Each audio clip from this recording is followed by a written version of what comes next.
Hi అండి. అందరికీ నమస్కారం. Welcome back to my channel. ఈ వీడియోలో commutation of commutation value of pension.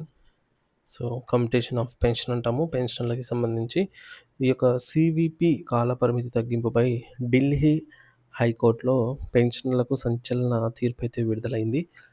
మరి ఆ తీర్పు యొక్క వివరాలు ఏంటి అనే పూర్తి సమాచారాన్ని ఈ వీడియోలో తెలుసుకుందాము. వీడియో అయితే ఎక్కడే గాని స్కిప్ చేయకుండా ఎండ్ వరకు చూసేయండి. అప్పుడు ఇన్ఫర్మేషన్ పూర్తిగా అర్థమవుతుంది. అలాగే వీడియో చూస్తున్న ప్రతి ఒక్కరు వీడియోకి లైక్ చేయండి ఫ్రెండ్స్. ఈ వీడియోని తోటి ఉద్యోగ, పెన్షన్ మిత్రులతో అయితే షేర్ చేయండి. కొత్తగా మన ఛానల్ చూస్తున్న వారైతే సబ్స్క్రైబ్ చేసుకోండి. సబ్స్క్రైబ్ చేసుకోవడం వల్ల నేను చేసే ప్రతి ఒక్క వీడియో మీ వరకు రీచ్ అవుతుంది. ఇక ఆలస్యం చేయకుండా వివరాల్లోకైతే వెళ్ళిపోదాము. ఫ్రెండ్స్, ఇక విషయానికి వచ్చినట్లయితే కమ్యుటేషన్ ఆఫ్ పెన్షన్ అనేటటువంటి అంశం అనేది పదవీ విరమణ చేసినటువంటి ప్రతి ఒక్క ఉద్యోగి జీవితంలో అత్యంత కీలకమైనది ఈ యొక్క కమ్యుటేషన్ అనేది. అసలు ఈ కమ్యుటేషన్ అంటే ఏమిటో చాలా లోతుగా అయితే తెలుసుకుందాము. సాధారణంగా ఒక ఉద్యోగి రిటైర్ అయిన తర్వాత అతనికి ప్రతి నెల కొంత పెన్షన్ వస్తూ ఉంటుంది. అంటే లాస్ట్ రన్ బేసిక్ పే నుంచి 50% గానీ, లేదంటే లాస్టు 1 ఇయర్‌గా వచ్చిన యావరేజ్ అమౌంట్‌లో 50% గానీ, ఈ విధంగా లెక్క కడతారనమాట. అయితే ఆ యొక్క నెలవారీ పెన్షన్‌లో నుంచి గరిష్టంగా 40% వరకు ప్రభుత్వానికి ముందే విక్రయించవచ్చు. అంటే అతనికి 10,000 వస్తుందనుకోండి. రూ. 4,000 ప్రభుత్వానికి అప్పగించేసేయొచ్చు అనమాట. అంటే ఒక్కసారిగా అమౌంట్ తీసుకొని గరిష్టంగా 4,000 వరకు ప్రభుత్వానికి తిరిగి కట్టే విధంగా అయితే అతను ఏర్పాటు చేసుకోవచ్చు. దాన్ని సీవీపీ అని అంటాము. రాబోయే సంవత్సరాల్లో మనకు అందాల్సిన నెలవారీ పెన్షన్‌లో కొంత భాగాన్ని ముందుగానే వదులుకొని, దానికి బదులు ఒకేసారి పెద్ద మొత్తంలో నగదును ప్రభుత్వం నుండి పొందడమే ఈ యొక్క కమ్యుటేషన్ ప్రక్రియ. ఉదాహరణకు మీకు నెలకు రూ. 50,000 వస్తుంటే అందులో 20,000 వరకు అంటే 40% వరకు మీరు ప్రభుత్వానికి అమ్ముకోవచ్చు. దీనివల్ల లక్షల్లో నగదు ఒకేసారి చేతికైతే అందుతుంది. కానీ మీ యొక్క నెలవారీ పెన్షన్ నుంచి మాత్రము మీరు ఎంతైతే కమ్యుటేషన్ చేస్తారో ఆ అమౌంట్ తగ్గి రిమైనింగ్ 30,000 మాత్రమే మీకు జమ అవుతుంది. అది కూడా 15 ఏళ్ల పాటు కట్ చేస్తారనమాట. ఈ విధానం వల్ల పదవీ విరమణ చేసిన ఉద్యోగులకు అనేక ప్రయోజనాలు కూడా ఉన్నాయి. రిటైర్మెంట్ సమయంలో చాలామందికి తక్షణ ఆర్థిక అవసరాలుంటాయి. అంటే సొంత ఇల్లు కట్టుకోవాలన్నా, లేదంటే పిల్లల పెళ్ళిళ్ళు, ఉన్నత చదువుల కోసమో, వివాహాల కోసమో పెద్ద మొత్తంలో డబ్బులు అవసరం ఉండవచ్చు. అలాగే గతంలో తీసుకున్న అప్పులను తీర్చడానికి కూడా ఈ నగదు ఎంతో ఉపయోగపడుతుంది. ఇలాంటి క్లిష్ట సమయాల్లో చేతిలో పెద్ద మొత్తం ఉండటం వల్ల పెన్షనర్లకు ఆర్థిక వెసులుబాటు, అలాగే మానసిక ప్రశాంతత అనేది 2 కలుగుతాయి. అంటే మనకు కమ్యుటేషన్ చేసుకోవడం వల్ల వచ్చినటువంటి అమౌంట్ 40,00,000 గానివ్వండి, లేదంటే ఎంతన్నా గాని 10,00,000 గానివ్వండి, దీనిపైన టాక్స్ ఫ్రీ అని ఉంటది. Talks free.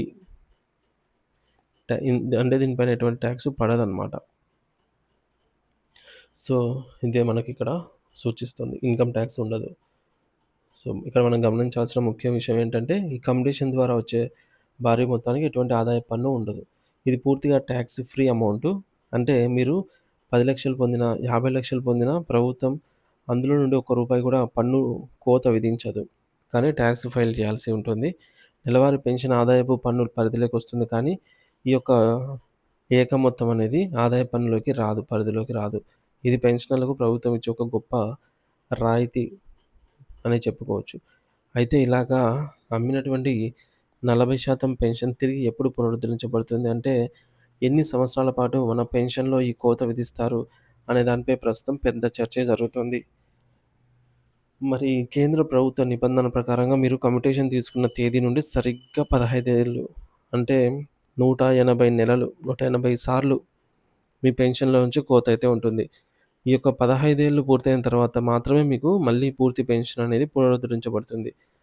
కానీ గత కొంతకాలంగా మిలిటరీ, సెంట్రల్ గవర్నమెంటు మరియు బ్యాంకింగ్ రంగానికి చెందినటువంటి ఉద్యోగ సంఘాలు ఈ యొక్క కాలాన్ని 15 ఏళ్ల నుండి 12 ఏళ్లకు తగ్గించాలని తీవ్రంగా ఒత్తిడి డిమాండ్ చేస్తున్నాయి.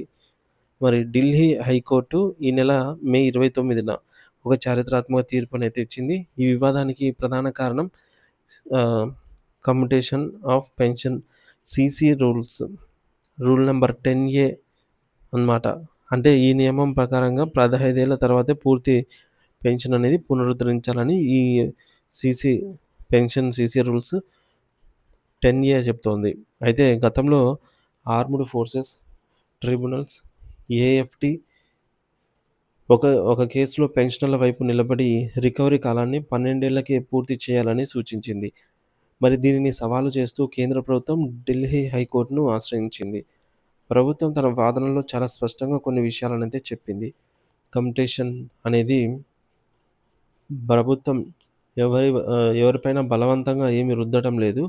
ఇది పూర్తిగా ఉద్యోగి ఇష్టానుసారంగా ఒప్పుకొని తీసుకుంటున్నాడు. సో, అతడు ఇది తీసుకోవాలా లేదా అనే ఆప్షన్ అతనికే పూర్తి ఆహ్, ఇది ఉంటుంది. స్వతంత్రత అయితే ఉంటుంది. అంటే తీసుకుంటే తీసుకోవచ్చు, లేకుంటే లేదని తెలిపింది. రిటైర్మెంట్ సమయంలో అన్ని నిబంధనలను చదివే ఈ 15 ఏళ్ల రికవరీకి అంగీకరిస్తూ పెన్షనర్లు సంతకం చేస్తారని, కాబట్టి ఇప్పుడు దాన్ని ప్రశ్నించే సరికాదని జెప్పేసి వాదించిందనమాట. అంతేకాకుండా ఒకవేళ పెన్షనర్ కమ్యుటేషన్ తీసుకున్న కొద్ది కాలానికి అంటే ఉదాహరణకు 15 ఏళ్ల లోపే కట్టకుండా మరణిస్తే, మిగిలిన బకాయిలను ప్రభుత్వం వారి కుటుంబ పెన్షన్ నుంచి ఎట్టి పరిస్థితుల్లో వసూలు చెయ్యదు. అంటే ఇక్కడ ఆ యొక్క రిస్క్ మొత్తాన్ని ప్రభుత్వమే భరిస్తుంది. అంటే ఇది ఒక రకంగా ఇన్సూరెన్స్ లాంటి సౌకర్యమని కూడా ప్రభుత్వం పేర్కొంది. మరోవైపు పెన్షనర్ల సంఘాలు తమ వాదనను గణాంకాలతో సహా వివరించాయి.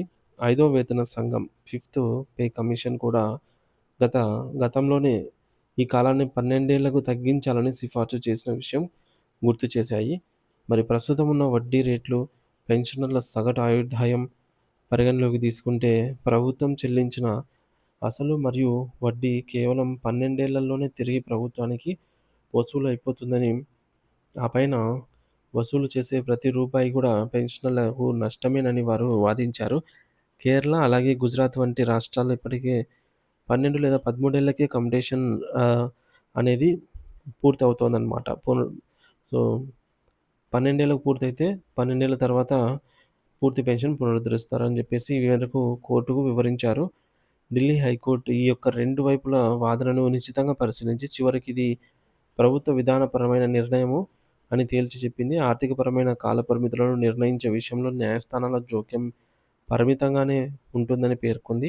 కమ్యుటేషన్ అనేది కేవలం వడ్డీ లెక్కల వ్యాపారం కాదని, అదొక సామాజిక భద్రతా చర్య అని అభిప్రాయపడింది కోర్టు. పెన్షనర్లు ముందే నిబంధనలకు అంగీకరించారు కాబట్టి ఇప్పుడు వాటిని మార్చలేమని చెబుతూ పెన్షనర్ల పిటిషన్‌ను కొట్టివేసిందనమాట కోర్టు. దీంతో ప్రస్తుతం ఉన్నటువంటి 15 ఏళ్ల నిబంధననే కొనసాగుతుంది. అయితే పెన్షనర్లకు ఒక చిన్న ఆశాకిరణం మాత్రం కనిపిస్తోంది. ఇటీవల జరిగిన జేసీఎం సమావేశంలో కేంద్ర ఉద్యోగ సంఘాలు ఈ యొక్క విషయాన్ని మళ్ళీ ప్రభుత్వం దృష్టికి తీసుకెళ్లాయి. దీనిపై ప్రభుత్వం సానుకూలంగా స్పందిస్తూ ఎనిమిదో వేతన సంఘం ఎయిత్ పే కమిషన్ పరిశీలనలో మళ్ళీ ఈ యొక్క కమ్యుటేషన్ కాలాన్ని తగ్గించే అంశాన్ని కూడా చేరుస్తామని హామీ ఇచ్చింది. కాబట్టి రాబోయే ఎనిమిదో వేతన సంఘం నివేదికలో ఈ యొక్క 15 ఏళ్ల కాలాన్ని 12 ఏళ్లకి ఏమైనా తగ్గిస్తారేమో అని కోట్లాది మంది పెన్షనర్స్ అయితే ఆశగా ఎదురు చూస్తున్నారు. అప్పటి వరకు మాత్రం ఈ యొక్క 15 ఏళ్ల రికవరీ నిబంధననే అమల్లో ఉంటుంది.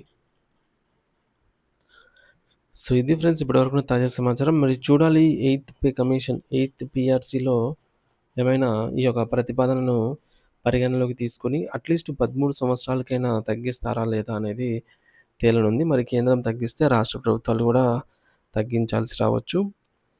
సో, దీనిపై ఎటువంటి అప్డేట్ వచ్చినా సరే తదుపరి ఇన్ఫర్మేషన్ అనేది మన ఛానెల్‌లో ఎప్పటికప్పుడు తాజా అప్డేట్ న్యూస్ అయితే మన ఛానెల్ ద్వారా వీడియో రూపంలో అందిస్తూనే ఉంటాను. సో, తప్పకుండా మన ఛానెల్ సబ్స్క్రైబ్ చేసుకొని అప్డేట్స్ అయితే ఫాలో అవుతూ ఉండండి. Thank you for watching this video.